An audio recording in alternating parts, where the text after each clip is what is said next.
家好，我是佩晨，欢迎跟我一起探索小宝贝大世界。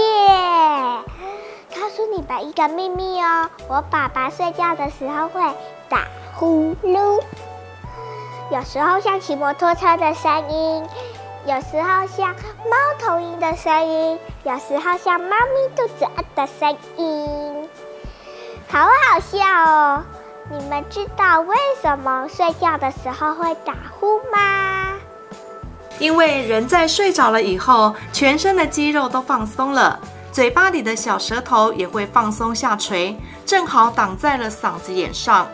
呼吸的时候，空气进进出出的，不断碰到了它，产生了震动，所以睡觉就会打呼了。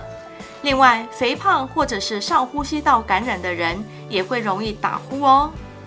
哦，我懂了，小宝贝大世界，下次再见。